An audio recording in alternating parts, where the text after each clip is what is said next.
Are we live? What's good, great people? I am Yzel Moon, and I have a special guest in the building today. Man, Robert George shall be joining me for a frank conversation. Known online as that guy who spins. He is, man, a pioneer in this education field. And here's the thing. He started up this network that I really want to get into because I find it very interesting, right? Because it is another aspect of the arts, and I am a purveyor of all forms of art. So, that being said, I want to give a big shout out to my sponsor for this video, and that is My Heart and Soul Essentials. Definitely check them out. Use code EZEL21 for free shipping on all orders worth more than $35. Yeah. Hello. What's going on? Hi. Nothing much. How you doing? Good to see I'm you. well. I'm well. Honored to have you. Yeah, it's awesome to be here. How you doing today? Man, look, man, it's been a lot of work, but because I'm still in that teacher life, still Right. in that teacher mode, doing Right. that by day, Right. pursuing the dream by night. Right. I get you. Yeah, man. So, but I'm well. How you feeling yourself? I'm doing pretty good. Yeah, it's been obviously a crazy ride this whole time, but it's amazing doing this stuff. So it's been brilliant. Yeah. So that's Yeah. man. I know. I got some questions for you. Yeah, of course. I'm ready. Because I'm someone like I'm very inquisitive in life, right? Mm-hmm. And I had seen those that had joined Color Guard while growing up, but I never really had a grasp of it. So I had been inquisitive of it, and I have a son, and if one day he's like, hey, I want to go into I want to make sure that okay, well, I have at least a little bit of knowledge, right? Exactly. Yeah. So let me come to what I consider a very renowned person when it comes to Color Guard. Let me come to someone and get some of that knowledge off of you. So I wonder, let's start in the beginning. Mm-hmm. What got you into it? Like what drew your attention? So for me, I was already super interested in music like my whole life. Right. So being in marching band and stuff and kind of playing kind of instruments and everything, I just obviously saw this thing every time I performed being thrown around me, like just crazy stuff being done with it back then even. So kind of seeing this stuff, especially like in the stadium lights, like just being a little nerdy boy, the thing that drew me to it was that they kind of like look like lightsabers, very honestly, like when you stand in stadium lights. And that's something that like even on videos and stuff I try to capture now, like making it look like a lightsaber. But that aspect of it kind of made me like interested in it. And then as I was going deeper into it, there's just so much you can learn on it. There's so much you can do. And then because it was so expansive, I just like got obsessed with it essentially and then started trying to learn it all. So I got my start in Color Guard like my sophomore year, going to my junior year of high school, because my instructor at the time needed a male antagonist. And because I was kind of like the only boy in the program that was kind of like messing around with equipment and stuff, he was like, oh, you're interested in switching to Color Guard? Because I had played flute at the time.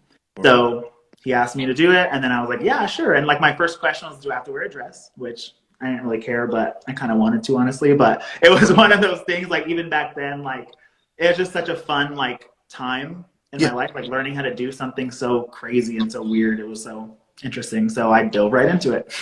No, most def. I wonder, for what I guess what like you mentioned that you wouldn't have minded wearing a dress, like you were like actually like inquisitive about it. What made you so open to that concept, to that idea? For me, already being in marching band, I hated that we had to wear the same uniform. I don't know why it bothered me so much. I hated looking like the people around me, honestly. So even then, I was like, I want to wear something fun or special. So the aspect of being able to like wear kind of almost like whatever the instructor wanted, you know what I mean? Like their vision was what they're going to put on you rather than just a school uniform. It like really just, I didn't really care what I wore, just whatever the vision was, put it on. Yeah. Literally. That makes sense. No, that makes sense. Yeah, I definitely like the ability to be unique whenever it comes to to pursuing something. Yeah. And speaking of uniqueness, man, let's talk about the Performing Arts Global Education Network. Yes. The PAGE network, which spans 8 countries, 6 different languages. From here to Indonesia to France, Costa Rica, Puerto Rico, Canada. Yeah. Man, I wonder, how were you able to connect so many people under one banner? Talk to us of that work. So a lot of my stuff came just over my time doing social media, Right. and right out of high school, and like I kind of went into the independent sense of what you can do with color guard, which is like performing after high school in drum corps, winter guards, just kind of performance ensembles. So because I was doing that, I just wanted to kind of surround my life with it almost, and because I loved music, I was able to do soundtracks. So even from back then, I was almost already able to connect with a lot of the community through soundtracks and through like administrative purposes. Like, hi, whatever your 6-minute show is, I can write you a soundtrack. I can edit all these songs together.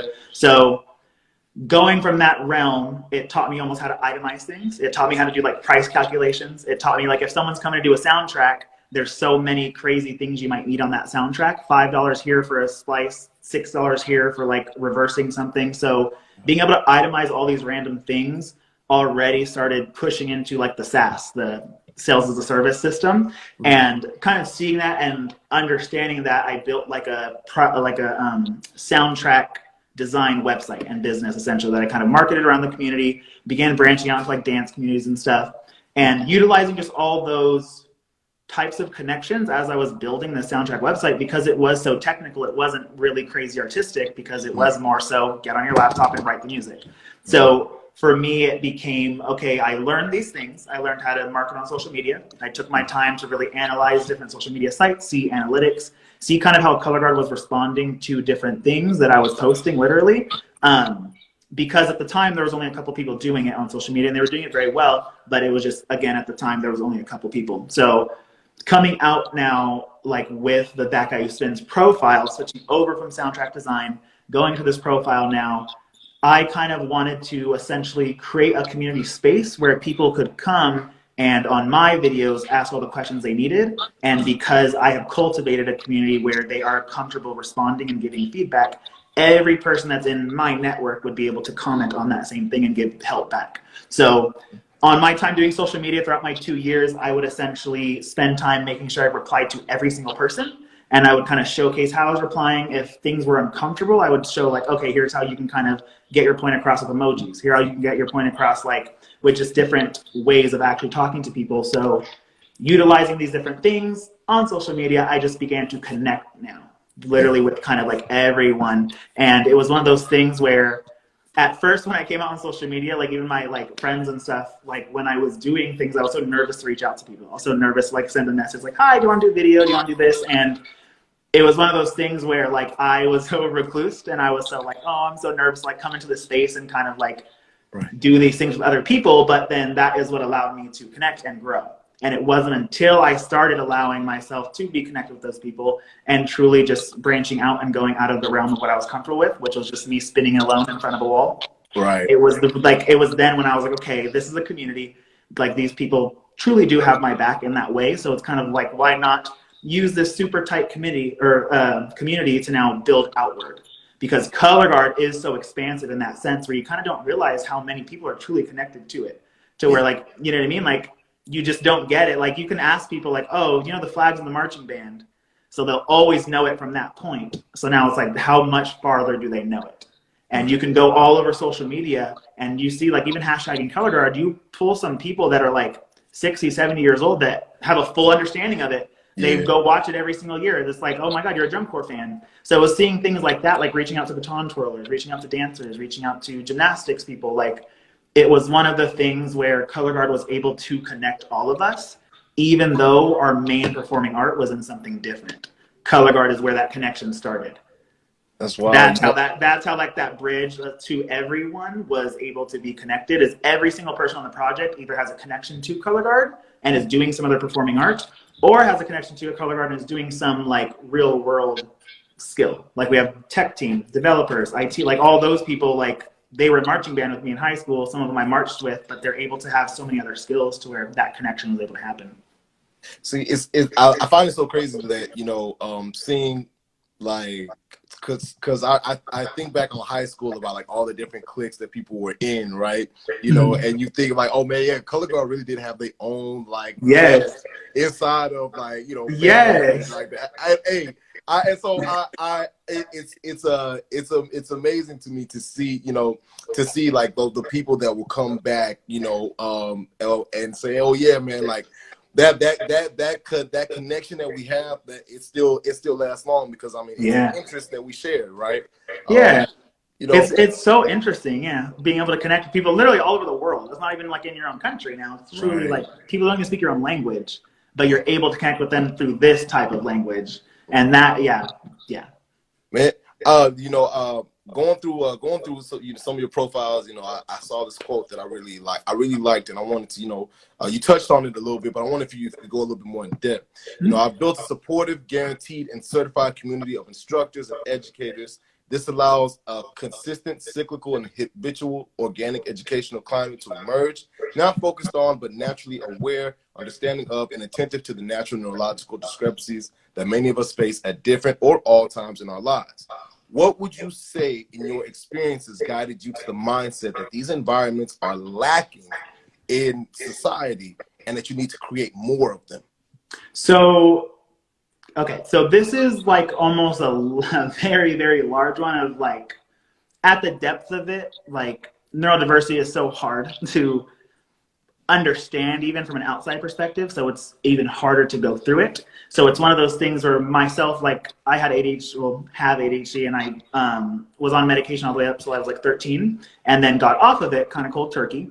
And for me, like back then, that was the thought, was that almost like people, like literally like people could grow out of ADHD was the thought, like back then. And throughout the last 8 to 10 years, like we've seen that that's just not true, of course. Like it's hard, you know what I mean? Some people need more help than others. So this idea of almost seeing, one, that there's so many people in the world that don't understand what they're going through, which is really, really hard for them, is having a community of people that are attentive to it and aware of it to almost spot it when it's happening, right? Mm-hmm. And then going alongside this, why it kind of works with the Performing Arts Network, is doing just research throughout time and kind of studying how my own like lesson students and my own classes and clinics handled being able to say information while they were spinning.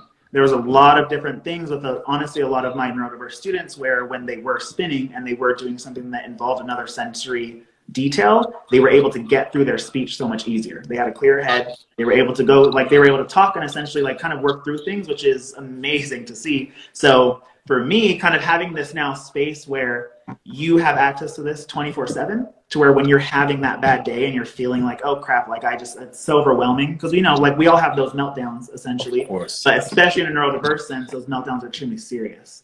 So being able to alleviate the meltdown with go outside and spin for a second, and being able to kind of recognize when that's happening and then put some other sensory detail there to alleviate it, that's what helped me just so much throughout time. Like as I was overwhelmed, was my lesson students, myself, classes, clinics. I would see that this is kind of what helped people work through it, and not necessarily color guard.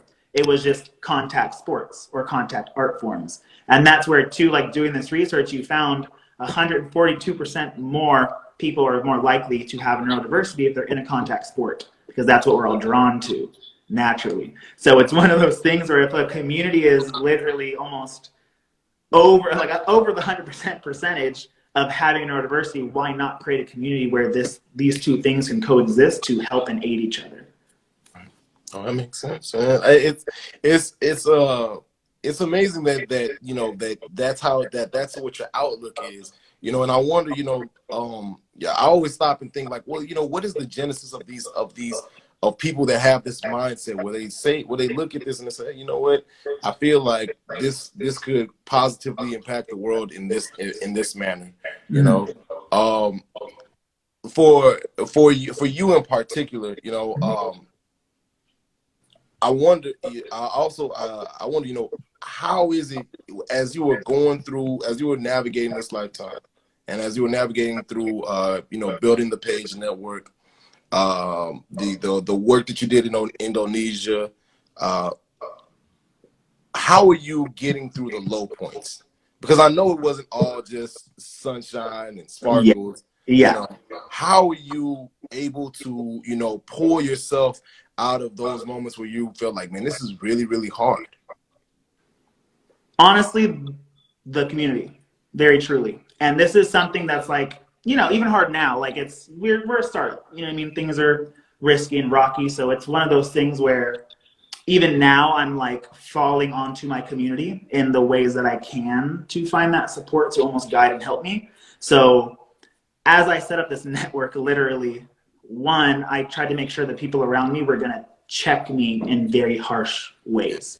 And they are, and definitely are. So it's one of those things where I had those people like for years, of course, you know what I mean? As I'm building all this stuff, I'm having people essentially check me. Is that idea good? Is that idea really viable? Is it not, like, you know what I mean? Things like that were allowing me to get through those low points. And for me, I think now looking back at them, even then I didn't understand things like that, right? It's almost where you sometimes fall accidentally onto the support. You know what I mean? You don't realize how supportive that support is. So you just kind of fall into it thinking like, okay, this is what I'm supposed to do, but then it ends up actually helping you. So that a lot of times like would happen to me where I would almost run, right, as far as I could away and then go back into the support that I needed. And having a community where you can run from this person to this person, but they're going to be talking to that person still to make sure that you're okay is almost where like this, like, it's weird, but like the networking aspect keeps it all tight together. You know what I mean? So having just a community around me that I could fall on when I was going through something. If I would post even something on my story remotely sad, I would have just people reach out to me and be sweet and make sure I was okay and stuff like that. So I did have like just a community backing me during the low points, and that's definitely what helped me get through it. And then when I was going through like ADHD stuff and like getting re-diagnosed with it and getting on medication, beginning of COVID and stuff like that, like for me as a person, even as an adult, I was very ashamed of stuff like this. Even though I, of course, was in that realm, I was studying in that realm, and I was making sure that like these types of things were essentially like okay in my life. But it's like even researching things like that, it's like you don't even realize, right? You don't even realize the things almost that you're doing yourself. So it's like now I really truly did need that community behind me, because I am literally going to these places, researching these things, and I am not able to go like come back and do the things that I'm researching.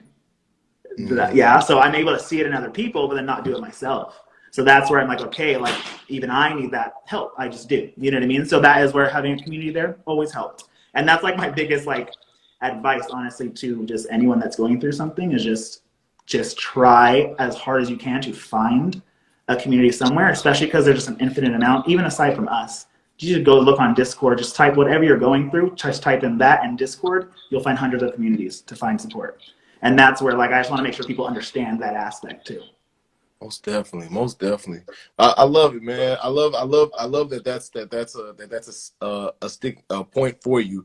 You know, that community is necessary for being able to you know, to make it through. Because I mean, we live in a world where where the like media beats into us this individualistic mindset that, hey, you know, we got to be able to do it alone ourselves. You know, forget everybody, just you. Mm-hmm. And really, you know, if you wanna, there's a quote, something along the lines of, if you wanna go a certain amount, like go alone, but if you want to go further, right, you know, go with the team. Yeah, yeah, exactly. Right? Yeah. And so you can only go. That's so true. Like that is something too. Like even right now, like aside from the risky and rocky aspect, like that is where, you know, my like as a leader, that is where now I am trying to cross that bridge of being so comfortable that I can do it every time without falling back. Right? Mm-hmm. Of making sure I don't have those days where I have to work through something before I can hit that point. I have to be able to get there faster. And that's what now, yeah, exactly. That type of thing, like the more you do it, the more desensitized you get to obviously talking to people and reaching out. So, yeah. Most definitely, man. So what is your leadership style like? You know, I gotta know. So I really 100% like to essentially like teach people how to teach themselves.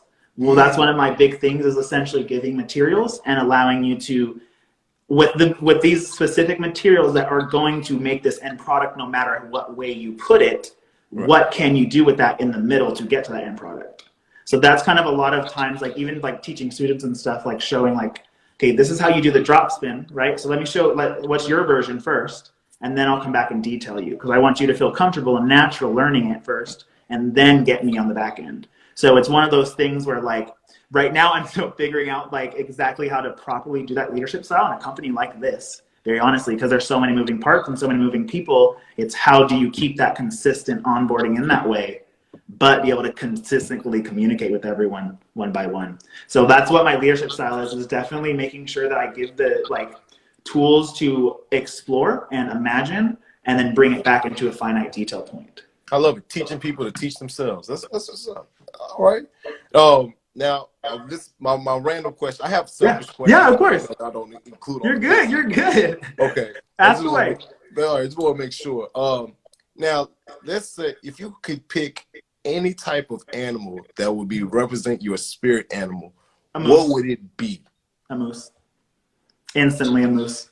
A moose. A moose. I don't know why, but I have an infatuation with moose. I don't know. It started all the way in high. Actually, no, I do know. It started in high school with Invader Zim. I don't know if you remember that like animated show, like this like little alien dude, but Invader Zim was a super popular show. Like, oh, you said Invader Zim. Yes. Okay. Yo. A Room with the Moose. A Room with the Moose. That episode. Bro, yes. I have a girl shirt with him and the moose, and it's really? a mustache. Yes. I love that. Yes, one of my my brother got me one of those for my birthday, like a shirt that said like something like a moose in a room or something like that, and it just yes, Invader Zim for sure was like my infatuation with moose because they were so weird about it. Like a moose in a room, a whole episode around a moose in a room was so uncomfortable for me as a child, but I was like, okay, I love moose now. But yeah, and then I was obsessed with them, and I have never seen one in real life, and I really want to go to Canada to see one just so bad. Like that's like my goal is just to see a freaking moose at some point in my life. But yeah, moose are my favorite animal.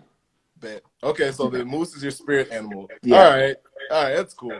Which is weird. I mean, it is. But guess what though? What would yours be? Mine.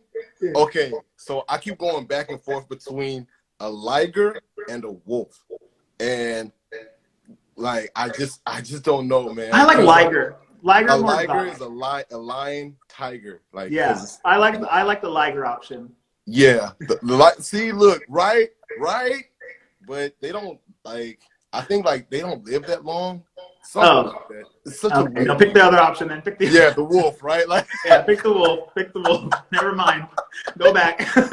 Go back. Pick the wolf, man. Pick the wolf. But no, most like I stop and I think about it because I'm like, man, like I really like how they look and like they're cool and like like like for me, I'm a Cancer Leo cusp, so it's like oh man, I get to yeah. There's no like half crab, half lion animal out there, so right. So liger's close. Liger's close. Liger's the closest we can get, so might as well be it. Right.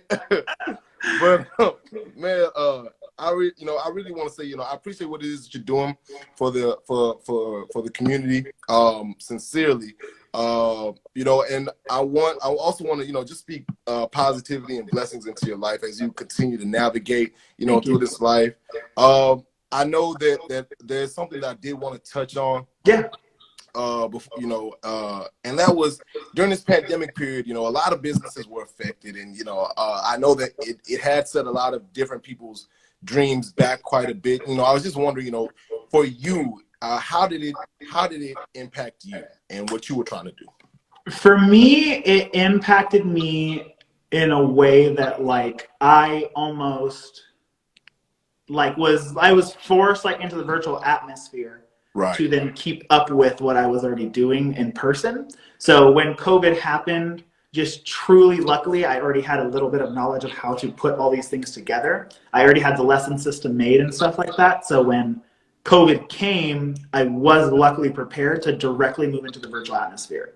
Mm-hmm. So I did, luckily. It definitely wasn't enough to supplement. It just wasn't. My partner helped, and it was one of those things where going through COVID, like, we were struggling, right? We were all struggling. And it was one of those things where I was still pushing to build these things as I could every single month. And it was one of the things where I had my own timeline of, okay, I have these 14 services I do on my website that I want to begin to expand at some point. So starting in July, I had a little schedule, like, okay, on this first, I'm going to release these 2 things to the community, build it with them, these next 2 things. So the community aspect really did save me from being almost impacted in that way. But now coming out of it too, we're kind of seeing a lot of businesses now are so much more weary coming out of it. So now we're hitting that snag at the end of COVID of we are coming out as a new startup, but every single other business is just coming back out. So they have all of their resources and all their legs already. They're just coming back out. So it's now where how can we truly be secular? That's where now our issue is coming in, is where can we be secular in the right ways of making sure that we aren't truly impacted by COVID in that way? Because it's almost like we're impacted in kind of like a social way, almost, where it was the perfect timing of COVID, being able to kind of like have people at home, stuff like that, being able to kind of join on, spin things. So now that it pushed outward, that is where now COVID was impacting us. Mm-hmm. With that being said, you touched on, the services that you offer on your website. And I was going, I know it's a little bit separate, but yeah, about this knowledge on Bitcoin and yeah, cryptocurrency, man. I wanted to touch on it. As someone that has invested, and I'm watching everything, just do this right now. yeah. Yeah, and everything's starting to look like this right now. Yes, and can I ask, why? Please tell me. Please tell me. So there is a very large country today that just announced none of their institutions can take any kind of cryptocurrency because they're worried about SEC filing issues. So this very, very, very large country just announced this stuff, and because this entire country now is not able to use this service, the entire value goes down. So that is what's happening, is it's dropping down. Now we do have social pull from everywhere. Unfortunately, virtual currency, just very honestly for everyone watching, it's controlled by social. It just is. That's how the aspect of it works. The more people that are on it, the more value it has. So you do have people like Elon Musk that are able to tweet little, almost like coded emojis, like the diamond. I don't know if like people knew this in cryptocurrency, but the diamond with the hand emoji means that you bought something that you were never planning to sell ever again. It means you took your stake. This is your diamond that you bought. You put your hands up saying, I am done selling this. So Elon Musk tweeting Tesla just got their diamond with the hand, says nothing else that he sells or nothing that he bought now is he going to sell. This is what he's holding forever now. So it's things like that where if you weren't in that cryptocurrency world, you would have missed this. It just looks like him just tweeting some random thing. Tesla is a diamond, you know what I mean? But understanding it or being in the crypto world for long enough, you notice and pick up on these things. But then also you have those mentorship groups.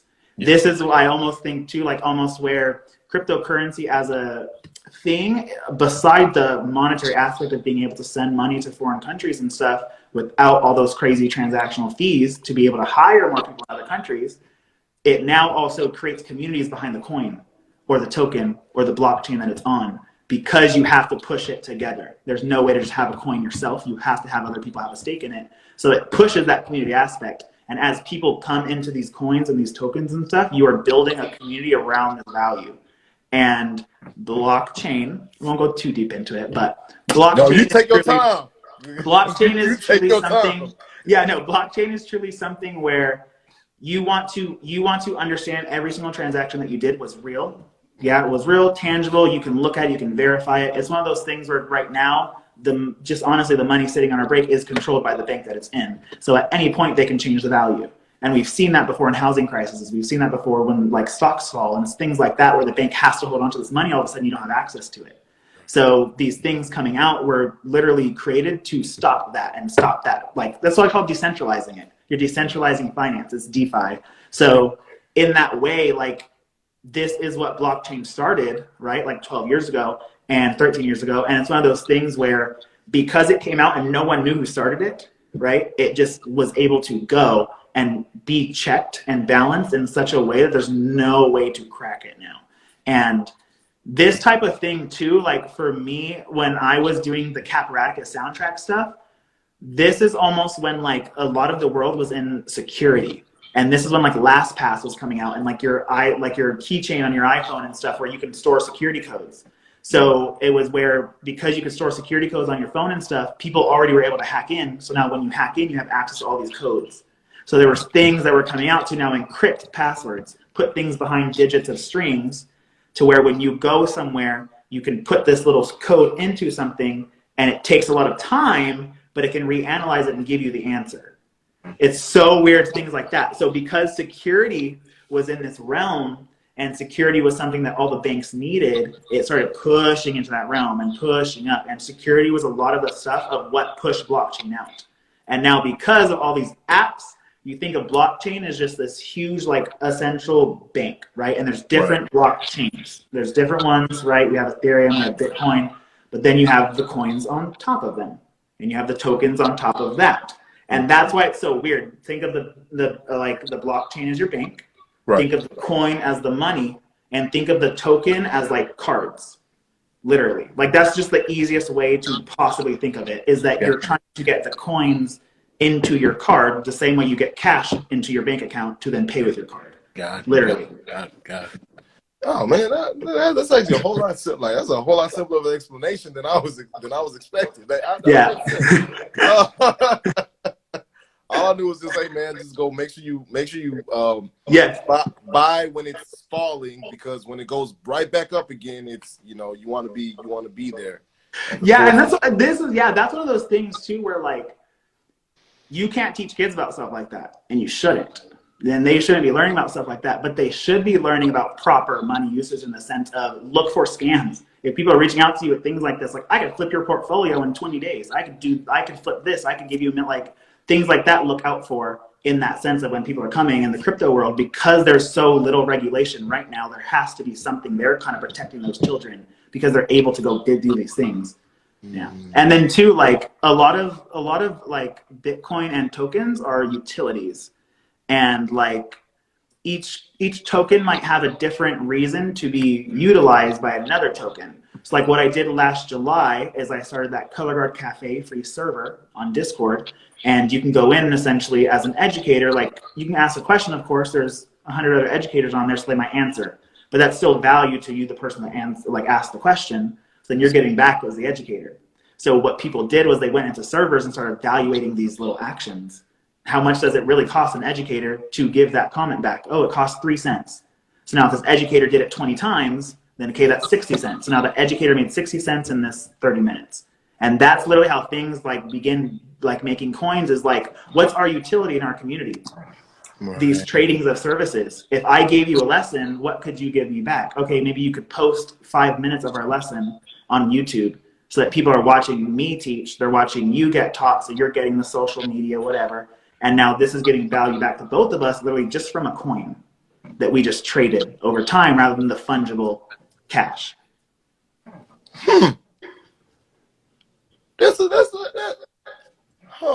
As to literally decentralizing the arts to pull the monopolization away that does happen in corporate America. And that's what's happening right now, is that a lot of performing arts companies and organizations are struggling because of COVID, because we couldn't perform. Right. So what are all these corporations doing? They're buying everyone out right at the end of COVID to pick them up and sell them in a different way. So now all these performing arts companies are going into corporate America. So it's like, what is leading the art? What's leading that, like, artistic, that education? What is leading that? It's corporate America right now. Literally, like Goldman Sachs even like bought out tons of marching arts companies. So it's like stuff like that we got to look at and make sure that we get ahead of, to make sure that stuff like that doesn't happen. Yep. Man, thank you for that. Yeah. Yes, that's what I'm saying. 2 years of just looking through and just like dissecting things. You know what I mean? Mm-hmm. And it's just that, like, once you sit down, you dissect things, you can see almost what's needed to fill in the gaps, right? And that is where, like, just truly, like, how much value can networking just have? Like us meeting just on social media, just randomly, truly, and like the connect, like this is like, it's stuff like this that is. It was unheard of for such a long time. And now even the fact that like you have investor groups, like that's so dumb. Like you have people that are getting together like, oh, let's all donate millions of dollars together. Like that's crazy that we have that level of networking connectivity together now at this level of the world. It's wild.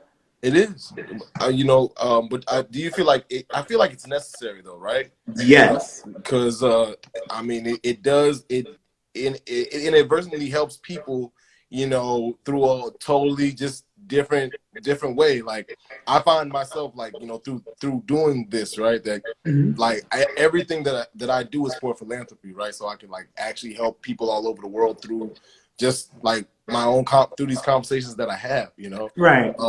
And so I find it. I feel like it is necessary, as time goes by. Yeah. Wow, like it is. Yeah. It is. And it's really interesting too. Like you almost think about it, like these currencies are global. Like you can use these cryptocurrencies in any country, any community, as long as the country allows it. So it's one of those things where like you can go in these groups and not realize that you're talking to people from Serbia, from like Turkey, from Indonesia, from Canada, and they're all speaking English because they're using like translation box or whatever. Obviously they have their different like languages, but to see stuff like that just being made so often is almost like that is so much value that's unheard of. That's crazy to have just so many people from other countries all centralized. Yeah, it really is.